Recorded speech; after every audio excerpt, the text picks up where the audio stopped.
Okay. Good morning, students. Good morning, all of you. మనం ఈ రోజు నుంచి రివిజన్ క్లాస్ మీకు ఎగ్జామ్స్ ప్రారంభించే ఒక 10 రోజుల ముందు వరకు క్లాసులు అవుతాయి. అంతవరకు రివిజన్ క్లాస్ మనం ఒకసారి ఏ లెక్కలు ఏ చాప్టర్స్ ఉన్నాయి, ఎన్నెన్ని మార్కులు వస్తాయి, ఒకసారి రివిజన్ చేయడానికి ప్రయత్నిద్దాం. రివిజన్ అంటే దాని అర్థం ఆ రోజు చెప్పబోయే చాప్టర్ని మీరు ముందుగా ప్రిపేర్ అవ్వాలి. ఫస్ట్ మీరు ముందుగా ప్రిపేర్ అయిన తర్వాత ఆ రోజు నేను చెప్పే క్లాస్ని విని మీకున్న డౌట్ని క్లారిఫై చేసుకోవాలి. అది ఒకవేళ డౌట్లు ఏమీ రాలేదనుకోండి, లేదా క్లారిఫై అవ్వలేదనుకోండి, అప్పుడు ఏం చేయాలి? నన్ను మళ్ళీ మీరు అడగాలి, సార్ ఇది క్లారిఫై అవ్వలేదు, ఏం చేయమంటారు? అప్పుడు మళ్ళీ దాని ఎక్స్ప్లెనేషన్ నేను ఇచ్చిన తర్వాత ఆ డౌట్ మీరు క్లారిఫై చేసుకోవాలి. ఇది ముఖ్య ఉద్దేశం. మీకు పెట్టినటువంటి ముఖ్య ఉద్దేశం అదే. దాని ఉద్దేశం అంతా అదేనమ్మా. ఫస్ట్ ఉద్దేశం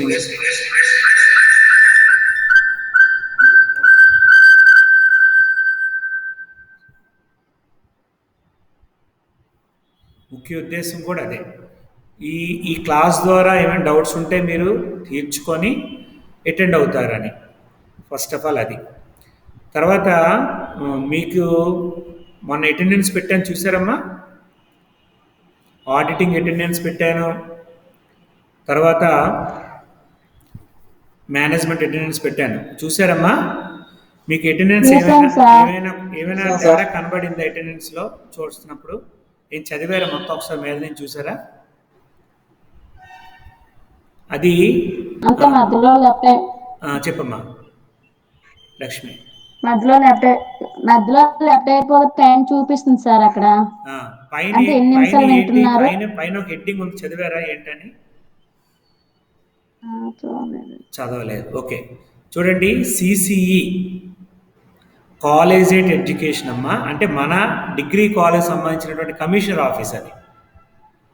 అక్కడి నుంచే మీకు స్కాలర్షిప్లు కానీ అన్నీ వస్తాయి. వాళ్ళు అటెండెన్స్ మీ ఈ యొక్క క్లాస్కి లింక్ చేశారు. అంటే ఇప్పుడు నేను మీకు అటెండెన్స్ వేయట్లేదు మాన్యువల్గా. మీరు ఎంతమంది లాగిన్ అవుతున్నారో ఆ పేర్లు వాళ్ళ దగ్గర ఉంటాయి ఆల్రెడీ. మొన్న మీ మెయిల్ ఐడీలో ఒకసారి తీసుకున్నా, గుర్తుందమ్మా? ఎంటర్ చేశాను నేను. మీ మెయిల్ ఐడి, ఫోన్ నెంబర్లు గుర్తుందా? దీనికోసం అన్నమాట. ఇప్పుడు అది ఏమైందంటే లింక్ అయిపోయింది. యూనివర్సిటీకి కానీ మీ స్కాలర్షిప్లకి అన్నిటికీ లింక్ అయిపోయింది. ఇప్పుడు మీరు అందులో ఉన్నటువంటి ప్రెజెంట్ పడితే మీకు ఆ రోజు డబ్బులు వస్తాయి, స్కాలర్షిప్ డబ్బులు. అలాగే ప్రెజెంట్ పడకపోతే పోయినట్లే లెక్క. ఇంకా నా చేతిలో ఏమీ లేదు.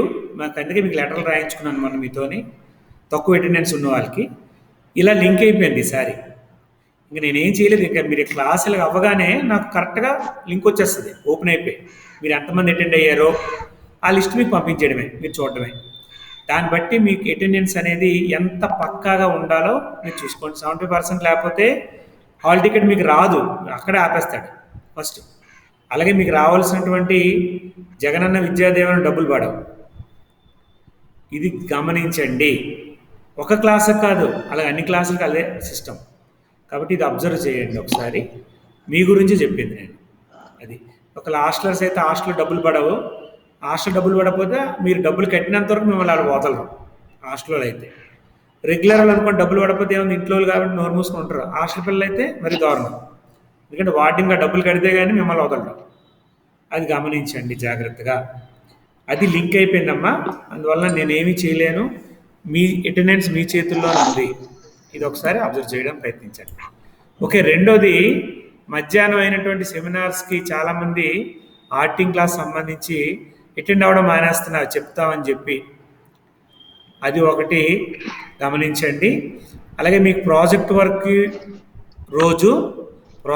వర్క్తో పాటు మేనేజ్మెంట్ నోట్స్ కంప్లీటెడ్గా ఉంటేనే ఆ రోజు మీకు నేను ప్రాజెక్ట్ వర్క్ మార్కులు వేయడం జరుగుతుంది.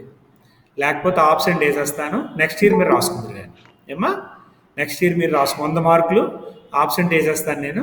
నెక్స్ట్ ఇయర్ చక్కగా మీరు ఇప్పుడు ఉన్నటువంటి పిల్లలతో కలిపి కొత్త నోట్స్ పెట్టుకొని మేనేజ్మెంట్ నోట్స్ తెచ్చి ప్రాజెక్ట్ వర్క్ చేద్దరు కానీ ఏమా అటెండెన్సు ప్లస్ నోట్సు మూడోది ప్రాజెక్ట్ వర్క్ ఈ మూడు ఉంటేనే మేబీ నాకు తెలిసి 8వ తారీఖు తర్వాత ఉంటాయి మీకు ప్రాక్టికల్స్ ఉంటాయి కాబట్టి ఆ టైంలో మీకు డేట్ ఇస్తాను ఆ రోజుకల్లా నోట్స్ కంప్లీట్ చేసి అటెండ్ అయితేనే మీకు నాకు కరెక్ట్గా 46 మంది 46 మెంబర్స్ ఎగ్జామ్ ఫీజు కట్టారు మొన్న వచ్చి ఇంకెవరు లేరు సరిపోయారు ఈ 45 మంది 45 మంది అటెండెన్స్ లేకపోయినా 45 మంది మేనేజ్మెంట్ నోట్స్ నాకు చూపించకపోయినా ఈ 45 మంది ఆడిటింగ్ సెమినార్స్ చెప్పకపోయినా ప్రాజెక్ట్ వర్క్ మార్కులు ఎవరికి ఉండవు నేను ఇంక బతిమలాడే ప్రసక్తి లేదు ఆ రోజు ఓపెన్ చేస్తాను ప్రాజెక్ట్ ఎవరైతే మీరు సెమినార్ చెప్తారో వాళ్ళతో చెప్పించి మిగిలిన క్లాస్ నేను రివిజన్ చేసేస్తాను నేను ఇంకేం మాట్లాడను అడగను కూడా నా ఓపిక అయిపోయింది ఇంతకన్నా అడిగే ప్రసక్తి లేదు అలాగే ఆడిటింగ్ ఉన్నటువంటి 25 మార్కుల్లో 1 మార్క్ కూడా పడదు ఒకటి ఎందుకంటే ఆడిటింగ్ అనేది నోట్స్ మీకు రాయమని నేను చెప్పలేదు మీరు అందరి దగ్గర బుక్స్ ఉన్నాయన్నారు వెరీ గుడ్ అటెండ్ అవ్వడానికి సెమినార్ చెప్తేనే మీకు ఎందుకంటే అటెండ్ అయినన్ని నా దగ్గర రికార్డెడ్గా మీరు ఉంది చెప్పిన సెమినార్ ఉంది మీ అటెండెన్స్ కూడా నా దగ్గర ఉంది ఒకటి రెండోది రవి వచ్చేప్పుడే రవి చెప్పండి సార్ ఓకేనమ్మా మనకి 3rd ఇయర్ అటెండెన్స్ బుక్ నాకు కనబడలేదు మీరు వేసింది ఏంటి సార్ అటెండెన్స్ రిజిస్టర్ ఉంటా సార్ అక్కడ నువ్వు కంప్యూటర్ దగ్గర పెట్టాను సార్ లేదమ్మా అటెండెన్స్ అందుకే అంటాను కదా నువ్వు వచ్చి ఫస్ట్ ఇయర్ సెకండ్ ఇయర్ దొరికింది నువ్వు అటెండెన్స్ ఒకటి నాకు సబ్మిట్ చేయాలి ఒకటి అలాగే సెమినార్ కూడా మీరు చెప్పాలి మీకు 8 నుంచి 10వ తారీఖు లోపు ప్రాజెక్ట్ వర్క్ ఉంటుంది వైవా ఈ వైవాకి వచ్చినప్పుడు ఇవన్నీ లేకపోతే ఎవరిని టాలరేట్ చేసే ప్రసక్తి లేదు మీకు తెలుసో లేదో గోవింద్ సార్ కానీ మొహమాట ఉండదు నాకు అసలు మొహమాట ఉండదు నేను చెప్పేది చాలా తక్కువ ఇలాంటి విషయాలు చేయాల్సిన పని చేస్తాను చక్కగా చాలామందికి మీకు లాస్ట్ ఇయర్ ఎన్ని ప్రాజెక్ట్ మార్కులు పడ్డాయి చూసారు చాలామంది ఎవరు వేసారు అన్నారు నేనే వేసాను బయటోడు కూడా వేయలేదు నేనే వేసాను దగ్గర మార్కులు కూడా ఎందుకంటే మళ్ళీ చెప్పాలండి చెప్పిన వాళ్ళు అవసరం లేదమ్మా చెప్పిన వాళ్ళు అవసరం లేదు చెప్పిన వాళ్ళు కంపల్సరీగా అవసరం లేదు చెప్పలేని వాళ్ళందరూ చెప్పాలి 45 మంది నాకు చెప్పాలి అది రెండోది 45 మంది మేనేజ్మెంట్ నోట్స్ నాకు చూపించాలి ఆ రోజు ప్రాజెక్ట్ వర్క్తో పాటు నోట్స్ కూడా విత్ ప్రాబ్లమ్స్ ఎన్నైతే ఆన్లైన్లో క్లాసులు మనకు అయ్యాయో అన్నీ రికార్డెడ్గా నాకు చూపించాలి అది రెండోది మూడోది ఆ రోజు ప్రాజెక్ట్ వర్క్ కూడా తీసుకొని రావాలి ఇది 3 ఉంటేనే ప్రాజెక్ట్ వర్క్ మార్కులు ముందు పడతాయి లేదా ప్రాజెక్ట్ వర్క్స్ వేసేస్తాను 100 మార్కులకి లేదా ఆబ్సెంట్ వేసేస్తాను ఆబ్సెంటే గొడవ లేదు బెటర్ ఆబ్సెంట్ వేసేస్తే నెక్స్ట్ ఇయర్ మళ్ళీ రాసుకోవచ్చు ఇది ఓకే గుడ్ ఇప్పుడు మనం మేనేజ్మెంట్ సంబంధించి ఎన్ని యూనిట్లు ఉన్నాయి ప్రతి యూనిట్కి ఎన్ని మార్కులు ఉంటాయి తో పాటు మొదటి యూనిట్ రివిజన్ చేయడం జరుగుతుంది ఓకే స్క్రీన్ షేర్ చేస్తాను వాచ్ చేయండి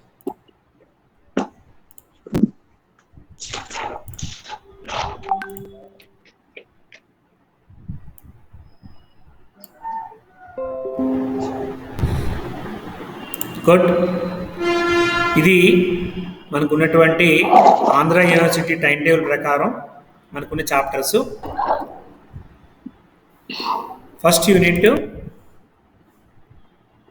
1లో 2 టాపిక్స్ ఒకటి గణక శాస్త్ర పరిచయం ఆర్థిక నివేదికల విశ్లేషణ ఇవమ్మా ఈ రెండును ఈ యూనిట్కి టోటల్గా మీకు చాయిస్తో కలిపి ఉండే మార్కులు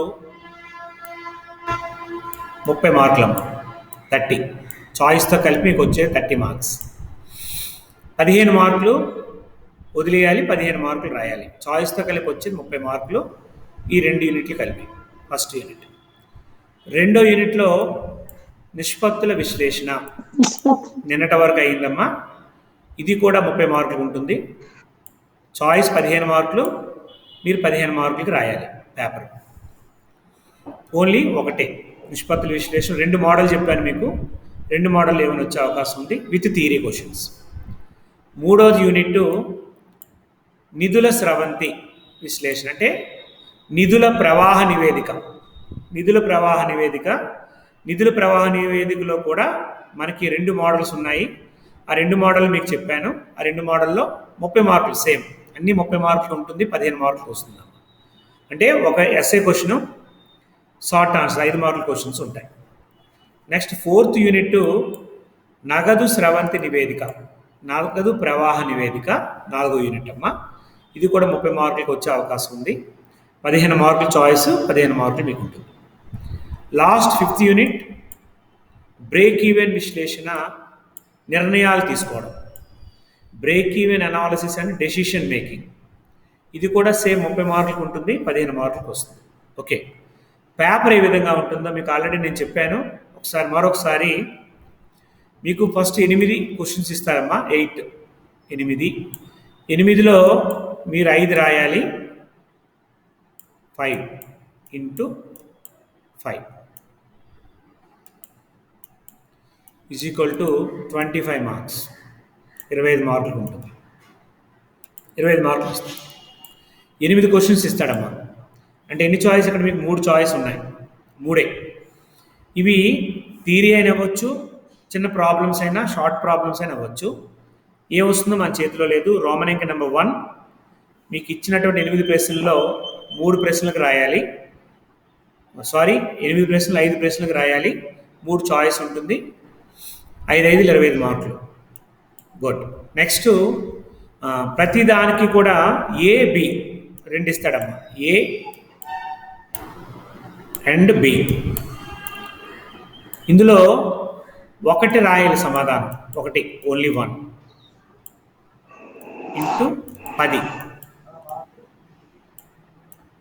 10 మార్కులు. ఓకే, ఇలాగ ప్రతి యూనిట్ కూడా ఏబి ఇస్తుంటాడు. యూనిట్ 1లో ఏబి, యూనిట్ 2లో ఏబి, యూనిట్ 3లో ఏబి, యూనిట్ 4లో ఏబి, యూనిట్ 5లో ఏబి. ఓకే, 5 యూనిట్లో 5 ప్రశ్నలు వస్తాయి. అంటే 10 వస్తాయి. 10లో 5 రాయాలి. చాయిస్ అంటే ఏబిలోనే 1 రాయాలి, అంతేగాని మొత్తం 10లోనే 5 రాయడం కాదు. ఏబిలో 1 రాయాలి ఫస్ట్ యూనిట్లో. అలాగే సెకండ్ యూనిట్లో ఏబిలో 1 అలా రాస్తే 5 10 50 మార్కులు అమ్మా. 5 10 50. ఎన్ని మార్కులు అయిందమ్మా మొత్తం? 75. 75 సార్. ఓకే, మిగిలిన 25 మార్కులు ఇంటర్నల్ మార్క్స్ ఉంటాయి. అవి మేము వేసే మార్కులు ఇంటర్నల్స్. 75 + 25 100. ఇదమ్మా ప్యాటర్న్ అండ్ మనకున్న సిలబస్. ఇది 1. గుడ్. ఇందులో ఫస్ట్ యూనిట్లో మీకు గణక శాస్త్ర పరిచయం, నిర్వహణ శాస్త్ర పరిచయం, నిర్వహణ గణక శాస్త్రం. ఇందులో మీకు 5 క్వశ్చన్స్ ఉంటాయని చెప్పాను. ఇంపార్టెంట్. 5 ప్రశ్నలు చదువుకోండి. అందులో మనకి వచ్చే అవకాశం ఉంది అని చెప్పాను. కాబట్టి లెక్కైనా థియరీ క్వశ్చన్ అయినా రాయొచ్చు. మీ అదృష్టం ఇచ్చిన దాన్ని బట్టి ఉంటుంది. థియరీ క్వశ్చన్ కంపల్సరీ ఇస్తాడమ్మా, ఎందుకంటే 2 కలిపింది కాబట్టి. 2 కలిపి మీకు ఉంటుందని చెప్పాను స్టార్టింగ్లో.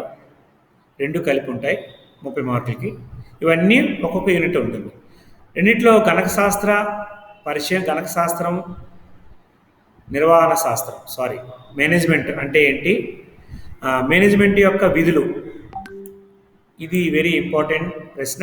మేనేజ్మెంట్ విధులు: సమాచారాన్ని రికార్డు చేయడం, దత్తాంశాన్ని వర్గీకరించడం, సంగ్రహపరచడం, అలాగే ఆర్థిక వ్యవహారాలతో నిర్వహించడం, ఆర్థిక సమాచారాన్ని వివరించడం, ఫలితాలను కమ్యూనికేట్ చేయడం, అలాగే సమాచారాన్ని విశ్వసించవలసిందిగా చేయడం. ఇది మేనేజ్మెంట్ అకౌంటింగ్, ఫైనాన్షియల్ అకౌంటింగ్ యొక్క విధులు. ఇది ఫైనాన్షియల్ అకౌంటింగ్. అలాగే ఫైనాన్షియల్ అకౌంటింగ్ యొక్క పరిమితులు ఇవన్నీ కూడా ఇంటర్ ఫస్ట్ ఇయర్ నుంచి డిగ్రీ ఫస్ట్ ఇయర్ వరకు ఉన్నాయి. ఫైనాన్షియల్ అకౌంటింగ్ అంటే మనం FA1 సంబంధించినవి. దీనికి సంబంధించినటువంటి పరిమితులు, ఓకే, దీనికి సంబంధించినటువంటి లోపాలు ఇవన్నీ కూడా ఉన్నాయి. నెక్స్ట్ ఇది మనకి ఇంపార్టెంట్ మేనేజ్మెంట్ అకౌంటింగ్. ఇప్పుడు మనం ఉండే చాప్టర్ కూడా అంటే టెక్స్ట్ బుక్ కూడా మేనేజ్మెంట్ అకౌంటింగే. ఈ చరిత్ర మేనేజ్మెంట్ అకౌంటింగ్ ఎప్పుడు ఏర్పడింది ఇది అంత అవసరం లేదు, మనకి జస్ట్ తెలుసుకుంటే సరిపోతుంది. అలాగే మేనేజ్మెంట్ అకౌంటింగ్ నిర్వచనం, ఏదో ఒక నిర్వచనం మీరుగా ఒక నేర్చుకోవడానికి ప్రయత్నించండి. మేనేజ్మెంట్కు ఉపకరించే అకౌంటింగ్ సమాచారాన్ని లభ్యమయ్యేటట్లు చూసే అకౌంటింగ్నే మేనేజ్మెంట్ అకౌంటింగ్. చూసారా, రాబర్ట్ ఎన్ అంతోని ఇచ్చినటువంటి నిర్వచనంలో మేనేజ్మెంట్ అంటే ఏంటి? సంస్థను ప్రారంభించేవాళ్ళు, సంస్థను నడిపించేవాళ్ళు, సంస్థలు వచ్చిన నష్టాలు లాభాలు భరించేవాళ్ళు, వీళ్ళందరినీ మేనేజ్మెంట్ అంటాం. ఈ మేనేజ్మెంట్కు ఉపకరించినటువంటి అకౌంటింగ్కి సంబంధించిన సమాచారాన్ని లభ్యమయ్యేటట్లు చూసే అకౌంటింగ్నే మేనేజ్మెంట్ అకౌంటింగ్ అంటాం. వాళ్ళు ఏంటేంటి అకౌంటింగ్ కావాలో దాన్ని సమకూర్చే అకౌంటింగ్నే మేనేజ్మెంట్ అకౌంటింగ్ అంటారని రాబర్ట్ ఎన్ అంతోని ఇచ్చినటువంటి నిర్వచనం. నెక్స్ట్ వెరీ సింపుల్, ప్రణాళికను రూపొందించడానికి, దైనందిన కార్యకలాపాల్లో సహకరించడానికి అనువైన రీతిలో అకౌంటింగ్ సమాచారాన్ని అందించడమే మేనేజ్మెంట్ అకౌంటింగ్. చూసారా, ప్రణాళికలు తయారు చేయడం లేదా రూపొందించడం, దైనందిన కార్యకలాపాలను రోజువారీ కార్యక్రమాల్లో సహకరించడం, అనువైన రీతిలో అకౌంటింగ్ని సమాచారాన్ని అందించడం, ఏదైనా మేనేజ్మెంట్కి అందించే ఒక అకౌంటింగ్నే మేనేజ్మెంట్ అకౌంటింగ్ అని చెప్పొచ్చు. ఇది Anglo American council of production ఇచ్చినట్టు నిర్వచనం. మూడోది chartered institute of chartered accounting వాళ్ళు ఇచ్చిన, ఇంగ్లాండ్ వారు ఇచ్చిన నిర్వచనం, వ్యాపారాన్ని సమర్థవంతంగా నిర్వహించడానికి ఉపయోగపడే ఏ అకౌంటింగ్ అయినా, చూసారా వెరీ ఇంపార్టెంట్, వ్యాపారాన్ని సమర్థవంతంగా నువ్వు చేయాలంటే నీకు ఉపయోగపడే ఏ అకౌంటింగ్ అయితే నీకు ఉపయోగపడుతుందో, సమర్థవంతంగా నిర్వహించడానికి, సమర్థవంతంగా పనిచేయడానికి, సమర్థవంతంగా వ్యాపార కార్యకలాపాలు నడపడానికి నీకు ఏ అకౌంటింగ్ అనుకూలంగా ఉంటుందో ఆ అకౌంటింగ్నే మేనేజ్మెంట్ అకౌంటింగ్ అని చెప్పొచ్చు. ఓకే, ఇది దీనికి సంబంధించి ఇన్స్టిట్యూట్ ఆఫ్ చార్టర్డ్ అకౌంటింగ్ వారు ఇచ్చినటువంటి నిర్వచనం. ఇంగ్లాండ్ వారు, చార్టర్డ్ అకౌంటింగ్ అన్నింటిలో ఉంది, ఇండియాలో కూడా ఉంది, కాదు ఇంగ్లాండ్ వారు ఇచ్చిన నిర్వచనం చెప్పొచ్చు. నెక్స్ట్ ఎన్కే బోస్ ఇచ్చిన నిర్వచనం చూడండి, సమర్థవంతమైన నిర్వహణకు సంబంధించిన అకౌంటింగ్నే మేనేజ్మెంట్ అకౌంటింగ్ అని చెప్పొచ్చు. ఇందులో ఏదో ఒకటి మీరు తీసుకొని దాన్ని దీనికి రాసే అవకాశం ఉంటుంది. మేనేజ్మెంట్ అకౌంటింగ్ యొక్క ధ్యేయాలు, ఫంక్షన్స్ లేదా ఆబ్జెక్టివ్ ఆఫ్ మేనేజ్మెంట్ అకౌంటింగ్, ధ్యేయాలు, విధులు కాదు ధ్యేయాలు. చూడండి, ప్రణాళిక మరియు విధానాల రూపకల్పన, మేనేజ్మెంట్ వారు తయారు చేసే ప్రణాళికలకి వాటి విధానాలకు రూపకల్పన చేసే సహాయపడడమే దీని యొక్క ముఖ్య ధ్యేయం. 2, కార్యాచరణ నియంత్రణలో సహాయపడడం, ప్రణాళికలు తయారు చేయడమే కాదు, ప్రణాళికని కంట్రోల్ చేయడం కూడా, వాళ్ళు కంట్రోల్ చేయడానికి కూడా వాళ్ళకి సహాయపడేదాన్నే మేనేజ్మెంట్ అకౌంటింగ్ ధ్యేయం చెప్పొచ్చు. 3వది వ్యవస్థీకరణలో సహాయపడడం, ఆర్గనైజింగ్, సంస్థని ఆర్గనైజ్ చేయడంలో సహాయపడేదాన్ని మేనేజ్మెంట్ అకౌంటింగ్ ధ్యేయం చెప్పొచ్చు. 4వది ఆర్థిక సమాచారాన్ని వివరించడం, మనకు ఉన్నటువంటి ఫైనాన్షియల్ ఇన్ఫర్మేషన్ ఏదైతే ఉందో దాన్ని తయారు చేయడానికి, దాన్ని వినియోగించడానికి ఉపయోగపడడాన్ని దీని యొక్క ధ్యేయం కింద మనం చెప్పొచ్చు. 5, ఉద్యోగుల్లో ప్రేరణ కలుగజేయడం, మోటివేషన్ ఆఫ్ ఎంప్లాయీస్, ఉద్యోగులకి సక్రమైన ప్రేరణ ఇచ్చే అకౌంటింగ్ను కూడా, శాస్త్రాన్ని కూడా మేనేజ్మెంట్ అకౌంటింగ్ కింద మనం చెప్పొచ్చు, నిర్వహణ శాస్త్రం కింద చెప్పొచ్చు. ఏంటి ప్రోత్సాహకాలు అన్నట్లయితే, వాడు పని చేయడానికి వాళ్ళకి టార్గెట్లు ఇవ్వడం, ఆ పని పూర్తి ఇన్ టైంలో సకాలంలో పని పూర్తి చేస్తే వాళ్ళకి బహుమతులు ఇవ్వడం, ఇన్సెంటివ్స్ ఇవ్వడం, వాళ్ళు ప్రోత్సహించడం, ఇలాంటి ఎలా చేస్తే బాగుంటుంది, ఎలా చేస్తే అనుకూలంగా ఉంటుంది, ఇలాంటి సమాచారాన్ని మేనేజ్మెంట్ అకౌంటింగ్ అందించడమే వీడి యొక్క విధులు, బాధ్యతలు లేదా ధ్యేయాల కింద మనం చెప్పచ్చు. ఈ 5 మేనేజ్మెంట్ అకౌంటింగ్ యొక్క ధ్యేయాల కింద మనం చెప్తాం. నెక్స్ట్, మేనేజ్మెంట్ అకౌంటింగ్ యొక్క విధులు, ఫంక్షన్స్ ఆఫ్ మేనేజ్మెంట్. ఈ ఫంక్షన్స్ ఆఫ్ మేనేజ్మెంట్లో ఏంటున్నాయి వెరీ ఇంపార్టెంట్ ప్లానింగ్ మరియు ఫోర్కాస్టింగ్. ధ్యేయాలు కూడా ప్లానింగే. ప్లానింగ్ వెరీ ఇంపార్టెంట్ అమ్మా. ప్రతిదానికి మన మేనేజ్మెంట్ అకౌంటింగ్ ఎక్కడి నుంచి పుట్టలేదు. మన దైనందిన కార్యకలాపాలు, మనం మనుషులుగా చేసే ప్రతి పనిలో కూడా ఒక మేనేజ్మెంట్ అకౌంటింగ్ కనబడుతుంది మనకి. ఏంటి ప్లానింగ్ వెరీ ఇంపార్టెంట్. ప్రణాళిక. మీరు దీనికోసం నిర్వహణ విధులు అనేవి ఫస్ట్ ఇయర్లో BOM బిజినెస్ ఆర్గనైజేషన్ మేనేజ్మెంట్లో నేర్చుకుని ఉంటారు. దీనికి ఒక సపరేట్గా చాప్టర్ కూడా మనకి కనిపించింది మేనేజ్మెంట్ అకౌంటింగ్ సంబంధించినలో. ప్లానింగ్, ప్రణాళిక. అంటే మీరు ఈ యొక్క ఆన్లైన్ క్లాస్ వినడానికి ఏం చేయాలి? 10 గంటల క్లాస్ ఉంది అంటే ఏం చేయాలి? మీరు 10 గంటలకు ప్లాన్ చేసుకోరు. ఒక 9 గంటలకల్లా రెడీ అవుతారు. 9 గంటలకల్లా అన్ని కార్యక్రమాలు పూర్తి చేసుకుంటారు. అలాగే 9 నుంచి 10 వచ్చేలోపు పుస్తకాలు రెడీ చేసుకోవాలి. అలాగే మన ఒక మొబైల్ ఉందంటే మొబైల్ ఛార్జింగ్ ఉందో లేదో చూసుకోవాలి. మొబైల్ డేటా కరెక్ట్గా ఉందో లేదో, ఇంటర్నెట్ కనెక్ట్ అవుతుందో లేదో చూసుకోవాలి. అలాగే ఎవరు లేని ఒక ప్రాంతాన్ని ఎన్నుకోవాలి. ఆ ప్రాంతంలో మీరు కూర్చుంటే ఎటువంటి డిస్టర్బెన్స్ లేని వాతావరణాన్ని రెడీ చేసుకోవాలి. చూసారా? అంటే ఒక క్లాసు చూడడానికే ఇన్ని ప్లాన్లు వేసుకోవాలి మీరు లెగిసే ముందు. అంటే ఒక పని ప్రారంభించక ముందు చేసే పనులన్నింటినీ కూడా ప్లానింగ్ అంటాం, ప్రణాళిక అంటాం. చూసారా? అలాంటిది మరి ఒక కంపెనీని ప్రారంభించి ఆ కంపెనీ నడపాలంటే ఆ మేనేజ్మెంట్కి ఎన్ని ప్లానింగ్లు ఉండాలి. చూసారా? ఇలాంటి ప్లానింగ్ని సమకూర్చుకోవడం, ఫోర్కాస్టింగ్ సమకూర్చుకోవడమే మేనేజ్మెంట్ అకౌంటింగ్ విధుల కింద మనం చెప్పచ్చు. చూసారా? ఏంటి management techniques? Techniques very important. చూడండి, టార్గెట్లు నిర్ణయించడంలో మేనేజ్మెంట్ అకౌంటింగ్ వివిధ టెక్నిక్స్ అనగా బడ్జెటింగ్, ప్రామాణీకరణ కాస్టింగ్, మార్జినల్ కాస్టింగ్, నిధుల ప్రవాహ నివేదిక, నిష్పత్తులను ఉపయోగించడం. చూసారా? ఇవి టెక్నిక్స్ అంటామమ్మా, మేనేజ్మెంట్ టెక్నిక్స్. ఈ టెక్నిక్స్ను ఉపయోగించే ప్లానింగ్ని, ఫోర్కాస్టింగ్ని చేస్తుంది. చూసారా? బడ్జెటింగ్, ప్రణాళిక, కాస్టింగ్ మీకు ఆల్రెడీ ఉండేది. ఇంతకుముందు ఒక 5 years బ్యాక్ బడ్జెటింగ్, కాస్టింగ్ కూడా ఉండేది. అది మీ కాస్టింగ్లో తీసేశాడు. నెక్స్ట్ వచ్చే బ్యాచ్కి పెడుతున్నాడు అది కాస్టింగ్ అనేది. బడ్జెటింగ్, కాస్టింగ్ అంటే ఎంత డబ్బులు మన దగ్గర సంస్థ నడపడానికి ఉండాలి అనేది సంస్థని నడపడానికి ముందే ఏర్పాటు చేసుకోవడాన్ని బడ్జెటింగ్ అంటాం. Marginal casting, already marginal casting అంటే ఏంటి, మార్జినల్ కాస్టింగ్ లెక్కలు కూడా మనం చేసాం. మూడోది నిధుల ప్రవాహ నివేదిక. నిధులు ఎక్కడి నుంచి సమకూర్చుకోవాలి, ఎలా సమకూర్చుకోవాలి, సంస్థలోకి వచ్చే నిధులేంటి, సంస్థ నుంచి బయటికి వెళ్ళే నిధులేంటి అనేది నిధుల ప్రవాహ నివేదిక ద్వారా తెలుస్తుంది. నిష్పత్తులను ఉపయోగించడం, లాస్ట్ నిన్నటి వరకు అయిన క్లాసుల నిష్పత్తులు, 5 రకాల నిష్పత్తుల్లో ఏ నిష్పత్తి ఎంత ద్వారా ఉపయోగించడం ద్వారా మనం ప్రణాళికని ఫోర్కాస్ట్ చేసుకోవాలి. ఇది ప్లానింగ్ మరియు ఫోర్కాస్టింగ్ యొక్క విధులు. 2 దత్తాంశాన్ని మార్పు చేయటం, మోడిఫికేషన్ ఆఫ్ డేటా.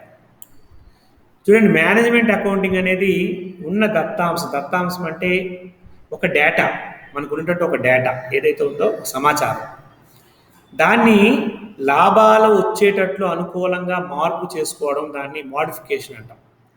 ఇలాంటి మోడిఫికేషన్ ఎలా చేయాలి? ఇక్కడ మనం చూడండి, ఒక ఎగ్జాంపుల్ చెప్పాడు. ఉదాహరణకు అమ్మకాలకు సంబంధించిన దత్తాంశం కావాలంటే మేనేజ్మెంట్ అకౌంటింగ్ దత్తాంశాన్ని వస్తువుల వారీగా, ప్రాంతాల వారీగా, సీజన్ వారీగా, వినియోగదారుల వారీగా వర్గీకరించడం. అమ్మా, ఒక వర్గీకరణ చూడు ఎన్ని రకాలుగా మనం అనుకుంటాం. అమ్మకాలు అంటాం సింపుల్గా. అమ్మకాలు అనేవి మనం వర్గీకరణ చేయాలంటే ఫస్ట్ వస్తువుల వారీగా చేయాలి. అన్ని వస్తువులు అమ్ముతున్నాం, మనం ఎన్ని రకాల వ్యాపారం చేస్తున్నాం, ఎన్ని రకాల వస్తువులు మన దగ్గర ఉన్నాయి విడగొట్టాలి. రెండోది ప్రాంతాల వారీగా, కొన్ని ప్రాంతాల్లో కొన్ని వస్తువులు ఎక్కువగా సేల్ అవుతుంటాయి, కొన్ని ప్రాంతాల్లో తక్కువ. ఉదాహరణకి మనం టీవీలు ఎక్కువగా ఏది సేల్ అవుతాయి అనుకుంటాము మనం? ఒక ఎగ్జాంపుల్గా చెప్పండి, బ్రాండ్ పేర్లు. టీవీలు ఎక్కువగా ఏ కంపెనీ ఎక్కువగా సేల్ అవుతాయని మనం అనుకుంటాం? ఏమ్మా, ఎవరైనా చెప్పగలరా? చెప్పు Sai Kumar. LG sir. LG, very good. LG అని మన సాయి కుమార్ చెప్పాడు. కొంతమంది ఏమంటారంటే శాంసంగ్ అని అంటారు. కొంతమంది ఏం చేస్తారంటే ఇలా రకరకాల పేర్లు మనం చెప్తాం. చూడండి, మనకి ఉన్నటువంటి సౌత్ ఇండియా, మన మన 3 సౌత్ ఇండియా అంటే ఇటువైపు ఉన్నటువంటి ఊర్లు మనం ఎక్కువగా ఇవి కొనడానికి మనం ఎక్కువగా అబ్జర్వ్ చేస్తాం. ఓకే, కానీ నార్త్ వైపు మనం వెళ్తే, నార్త్ వైపు మనం అసలు ఎక్స్పెక్ట్ చేయము ఇది కూడా సేల్ అవుతుందా అని. మనం ఎక్స్పెక్ట్ చేయలేని కంపెనీలు కొన్ని ఉన్నాయమ్మా. అందులో ముఖ్యంగా మనం చెప్పుకోవలసినది, ఇది అసలు టీవీ కంపెనీ కాదని మనం అనుకుంటాం, హెవెల్స్. ఏంటమ్మా? హెవెల్స్. పేరు విన్నారమ్మా? హెవెల్స్ పేరు విన్నారా లేదా? హెవెల్స్ అనే పేరు చూసారా? పేరే మనకి సరిగ్గా వినపడలేదు, తెలియదు అనుకుంటున్నాం. హెవెల్స్కి సంబంధించినటువంటి టీవీలు నార్త్ ఇండియాలో ఎక్కువ సేల్ అవుతాయి అమ్మా, నార్త్ ఇండియాలో. ఓకే, చూసారా? ప్రాంతాన్ని బట్టి వస్తువుల సేల్ కూడా మారిపోతుంటాయి, అభిరుచులు బట్టి. అలాగే షార్ప్, పేరు విన్నారమ్మా? షార్ప్, అది టీవీ కంపెనీయే. షార్ప్ అనేది అది నార్త్ ఇండియాలో ఎక్కువ మంది కొంటారు. ఇది గమనించాలి. చూసారా? అంటే అమ్మకాలు కూడా ప్రాంతాలు బట్టి కూడా మారిపోతాయి, సీజన్లు బట్టి. మనం ఎక్కువగా ఏ సీజన్లో వస్తువులు కొంటాం? ఎలక్ట్రానిక్స్ వస్తువులమ్మా ఎక్కువగా ఏ పండగల టైంలో ఎక్కువ మనం కొంటాం?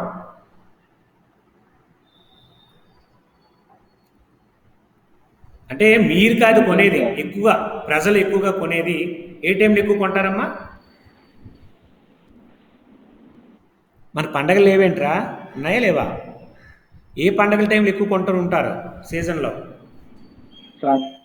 సంక్రాంతి. చూసారా? సంక్రాంతి టైంలో, ఎందుకంటే ఆ టైంలో ఎక్కువ డబ్బులు ఉంటాయి మనకి కదమ్మా, కొంటాం. Very good. కానీ నార్త్ వాళ్ళు ఎక్కువ ఏ టైం కొంటారు తెలుసమ్మా? దసరా కొంటారు. దసరా టైంలో ఎక్కువ, దుర్గా పూజ ఆ టైంలో వాళ్ళు ఎక్కువ వస్తువులు కొంటూ ఉంటారు. ఎందువల్లంటే వాళ్ళకి ఆ టైంలో వాళ్ళకి బోనస్లు వస్తాయి. ఫ్యాక్టరీకి సంబంధించిన వర్కర్స్ అందరికీ కూడా బోనస్ అనేది ఎక్కువగా దసరా టైంలో ఇస్తారు. కాబట్టి వాళ్ళకి ఆ టైంలో డబ్బులు ఉంటాయి కాబట్టి ఆ టైంలో ఎక్కువ మంది కొంటారు. దట్ ఈజ్ సీజన్ వారీగా. సో ప్రాంతం వారీగా వస్తువులు మారిపోయాయి, సీజన్ వారీగా కూడా మారిపోయాయి. అలాగే వినియోగదారులను కూడా వర్గీకరించవచ్చు. వినియోగదారులు మనకి ఎక్కువ ఎందుకు చేస్తాం? రైతు కుటుంబాలు ఎక్కువ, వ్యవసాయం ఎక్కువ. డబ్బులు ఎప్పుడు ఎక్కువ ఉంటాయి? సంక్రాంతి టైంలో ఎక్కువగా ఉంటాయి. పంట కోతకు వస్తుంది, పంట అమ్మకం చేస్తారు, ఆ టైంలో ఉంటాం. అటువైపు ఉండేవాళ్ళు ఎవరండి? కార్మికులు, లేబర్స్ అనే వాళ్ళకి ఎప్పుడు ఉంటుంది? దసరా టైంలో ఎక్కువగా ఉంటాయి డబ్బులు. చూసారా? ఇలాగా విభజించడం, దత్తాంశాన్ని విభజించడం. చూసారా? అంటే ఒక్క చిన్న పాయింట్నే గంట మాట్లాడవచ్చు, మనం చెప్పచ్చు. ఓకే, కాబట్టి ఇలాగా దత్తాంశాన్ని మార్పు చేయడం. మూడోది ఆర్థిక విశ్లేషణ మరియు వివరణ. ఉన్నటువంటి సమాచారాన్ని విశ్లేషణ చేయాలి. సాధారణంగా ఆర్థిక దత్తాంశాన్ని సాంకేతికంగా మనం విభజించేటప్పుడు అంటే సాంకేతిక పరిజ్ఞానం వెరీ ఇంపార్టెంట్. ఇది మేనేజ్మెంట్ అకౌంటింగ్ దగ్గర ఉంటుంది ఎక్కువగా. నెక్స్ట్ తర్వాత మేనేజ్మెంట్ నియంత్రణ సదుపాయాలు కలగజేయడం, ఇది వెరీ ఇంపార్టెంట్ అమ్మా. కంట్రోల్ కూడా మేనేజ్మెంట్ దగ్గర ఉండాలి. అంటే టైంకి రాని వర్కర్ని ఎలా శిక్షించాలి, టైంకి రాలేదని ఎలా తెలియాలి? ఒక బయోమెట్రిక్ మిషన్ పెట్టాం, అదే చెప్పేస్తుంది ఏ టైం వచ్చాడు సంస్థలోకి, ఏ టైం బయటికి వెళ్ళిపోయాడు, ఎంతసేపు ఉన్నాడు. 8 గంటలు వర్క్ చేయాలి, ఎంతసేపు ఉన్నాడు ఫ్యాక్టరీలో? 6 గంటలు ఉన్నాడు. అంటే ఏంటి? 2 గంటల జీతం కోసేయండి, కట్ చేయడం. ఇలాంటి కంట్రోల్ నియంత్రణ కూడా మేనేజ్మెంట్కి చెప్తుంది మేనేజ్మెంట్ అకౌంటింగ్. దానివల్ల ఏమవుతుంది, మిగిలిన కార్మికులు 8 గంటలు పని చేయడానికి ఎక్కువగా చూస్తారు. బయటికి వెళ్ళిపోతే జీతం కట్ అయిపోతుందిరా బాబు, ఈ పని మంచిది కాదు అంటారు. అంటే నియంత్రణ సదుపాయాలు కూడా మేనేజ్మెంట్ చేతికి అప్పగించడం అనేది ఒక విధి. Next communication. ఆడిటింగ్లో మీకు 4 రోజులు చెప్పానమ్మా ఈ క్లాసు. కమ్యూనికేషన్ అనేది అంటే ఇతరులతో సంభాషణ, ఇతరులకి మన అభిప్రాయాలు చెప్పడం. అందులో మీకు ఎగ్జాంపుల్ కూడా చెప్పాను.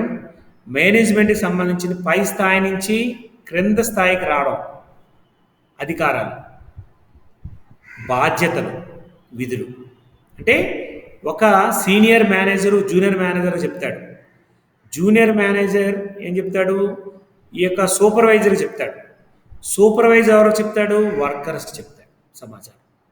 కమ్యూనికేషన్ అంటే అది. అంటే ఒకరి నుంచి ఒకరికి ప్రవహించే విధానాన్ని కమ్యూనికేషన్. ఈ communication management account very important పాత్ర పోషిస్తుంది. ఇది ఒక ఇంపార్టెంట్. అలాగే మన దగ్గర ఉన్నటువంటి సమాచారం రుణదాతలకి, రుణగ్రస్తులకి అందించడం, ప్రభుత్వానికి అందించడం, ఇది కూడా కమ్యూనికేషనే. నెక్స్ట్ గుణాత్మక సమాచారాన్ని ఉపయోగించడం.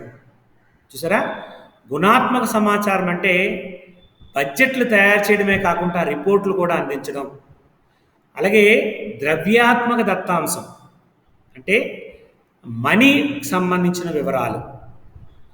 అలాగే మేనేజ్మెంట్ సంబంధించినటువంటి అకౌంటెంట్కి సంబంధించిన వివరాలు, ద్రవ్యత్వానికి సంబంధించిన వివరాలు, అకౌంటింగ్కి సంబంధించిన వివరాలు, వినియోగదారులకు సంబంధించిన వివరాలు. ఇలాంటిది గుణాత్మక సమాచారం అంట.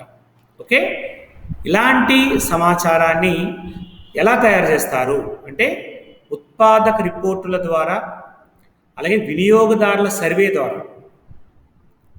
సర్వే అనేది అంటే ఇంటికి మనం చూసుకున్నట్లయితే ఒక కాగితం పట్టుకొని వస్తారు. సార్ మీరు ఏ పేస్ట్ వాడుతున్నారు అంటాడు.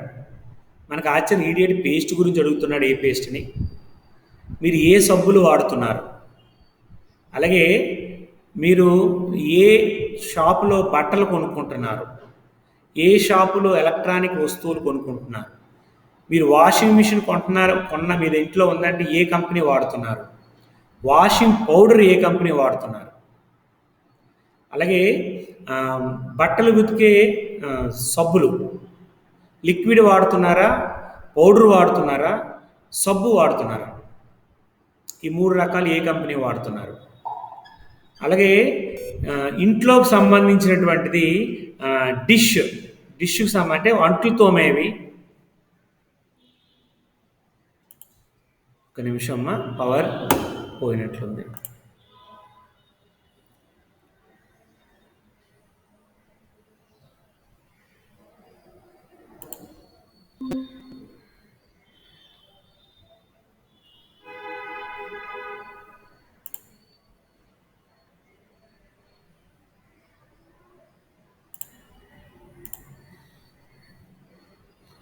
మా వాయిస్ వినబడుతుందా?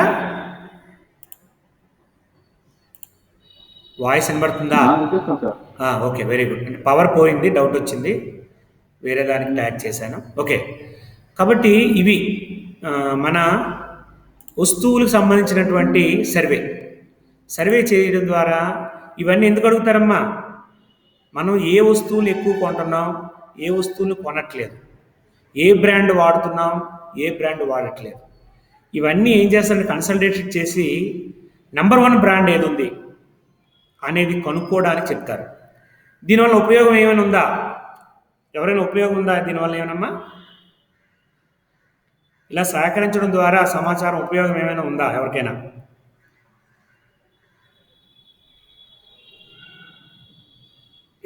ఎవరికైనా ఉపయోగం ఉందా ఇలా సేకరించడం ద్వారా సమాచారం?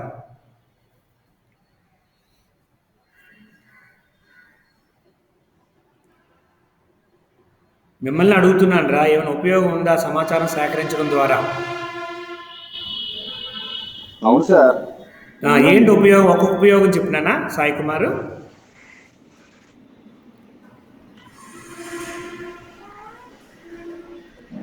మనకి ఆ ప్రోడక్ట్ గురించి ముందుగా తెలుస్తుందండి. గుడ్. ఇది నెంబర్ మనం 1 ఎవరికైనా బ్రాండ్, చెప్పడానికి నెంబర్ 2 దాని గురించి ఏమున్నాయి, నెంబర్ 3 ఏమున్నాయి, నెంబర్ 4 ఏమున్నాయి అనే లిస్ట్ చేసుకోవచ్చు ఒకటి. దీనివల్ల ఎవరికి ఉపయోగం అంటే నెంబర్ 1 ఉన్నోడికి అవును ఉపయోగం సార్. కాదమ్మా ఈ సమాచారం. నెంబర్ 2, నెంబర్ 3లో ఉంటారు చూసారా, నెంబర్ 4లో ఉంటారు కదా, వాళ్ళకి ఉపయోగం ఈ సమాచారం. ఎందువల్లంటే వాడు నెంబర్ 1కి ఎలా వెళ్ళాడు, వాడి కారణాలు ఏంటి, వాడి నెంబర్ 1 ప్రోడక్ట్ ఎలా అయ్యింది వాడిది అనేది తెలుసుకోవడానికి మనకు ఉపయోగపడుతుందమ్మా ఇది. అప్పుడు ఏమవుతుంది, మనం మన ప్రోడక్ట్ ఉన్న లోపాలు తెలుసుకోవడం, మన ప్రోడక్ట్ని అభివృద్ధి చేయడం, మన ప్రోడక్ట్ని నెంబర్ 1కి వెళ్ళేటట్లు ఏర్పాటు చేయడం. చూసారా, ఇలాగా ఉపయోగపడుతుంది గుణాత్మక సమాచారం అంటాం. నెక్స్ట్ సమన్వయపరచుట, కోఆర్డినేషన్. ఎవరెవరితో కోఆర్డినేషన్, కోఆర్డినేషన్ అనేది ఎక్కువగా కూడా చూసారా ఎంప్లాయీస్కి మేనేజ్మెంట్కి మధ్య కోఆర్డినేషన్ ఉండాలి. అలాగే బడ్జెటింగ్ ఏర్పాటు చేసేవాడికి, బడ్జెట్ని కంట్రోల్ చేసేవాడికి కోఆర్డినేషన్ ఉండాలి. అలాగే ఈ అకౌంటింగ్లో ఉన్నటువంటి కమ్యూనికేషన్ ద్వారా ఈ సమన్వయపరచడం, గొడవలు లేకుండా చూడడం, స్ట్రైకులు లేకుండా చూడడం, బంధులు లేకుండా చూడడం, వాళ్ళ అవసరాలు తెలుసుకోవడం, ఇది సమన్వయం అంటే. ఇది కూడా మేనేజ్మెంట్ యొక్క విధి. అలాగే వ్యూహాత్మక నిర్ణయాలు తీసుకోవడం సహాయపడడం. వ్యూహాత్మక నిర్ణయాలంటే ఎప్పుడో జరగబోయేదాన్ని ముందుగా ఊహించడం, ఊహించి అది జరగకుండా దాన్ని ఆపడం, దాన్ని వ్యూహాత్మక నిర్ణయాలు అంటాం. చూసారా, అంటే ఇది జరుగుతుందేమో అని ముందుగా మనం ఊహించి ఇది జరగకుండా ఉండాలంటే మనం ఏం చేయాలి, అది పాటించి అది జరగకుండా చేయడం. చూసారా, దీనికి కూడా మేనేజ్మెంట్ సహాయపడుతుంది. అలాగే వివిధ స్థాయిల్లో మేనేజ్మెంట్కు సహకారం అందించడం. నెక్స్ట్ నియంత్రణలో సహాయపడడం, కంట్రోల్ చేయడం. ప్రత్యేక వ్యయ ఆర్థిక సాధారణ మేనేజ్మెంట్ సహాయపడడం. ఇవి కూడా మేనేజ్మెంట్ యొక్క విధుల కింద మనం చెప్పచ్చు.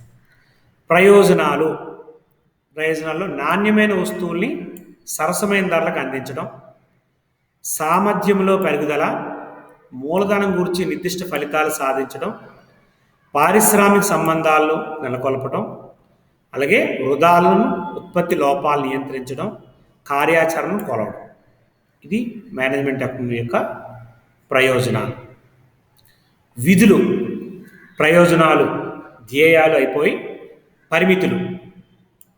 పరిమితులు అంటే లిమిటేషన్స్, నష్టాలు కాదమ్మా పరిమితులు. ఇవి ఉండకుండా జాగ్రత్త పడమని చెప్తున్నాడు. అకౌంటింగ్ సమాచారం మీద ఆధారపడడం, మొత్తం అంతా అకౌంటింగ్ సమాచారం మీద ఆధారపడిపోతాం కాబట్టి అది ఎంతవరకు కరెక్ట్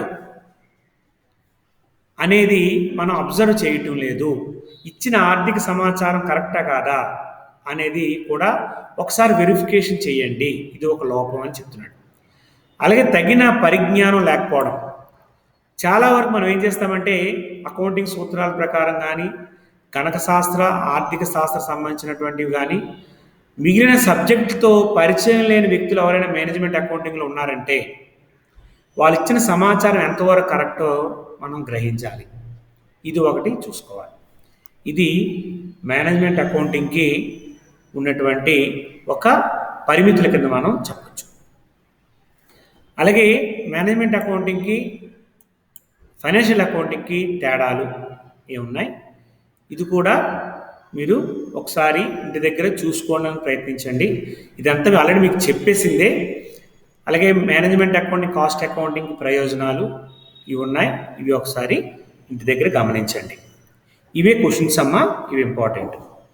రేపు ప్రాబ్లమేటిక్ సంబంధించినటువంటి ఆర్థిక నివేదికల్లో ఏ మోడల్స్ ఉన్నాయి, తులనాత్మక విశ్లేషణ, సమపరిమాణ విశ్లేషణ, అలాగే ట్రెండ్ అనాలిసిస్ అనేది ఉంది. ఈ 3 మోడల్స్ ఏంటి, 3 మోడల్స్లో ఏ విధంగా మనం ప్రాబ్లమ్స్ చేయాలి, దానికి సంబంధించినటువంటి ఆర్థిక నివేదికలకు సంబంధించినటువంటి ఏంటి, వాస్తవ పట్టిక ఏంటి, ఇలాంటి విషయాలు నెక్స్ట్ క్లాస్లో మనం నేర్చుకోవడానికి ప్రయత్నిద్దాం.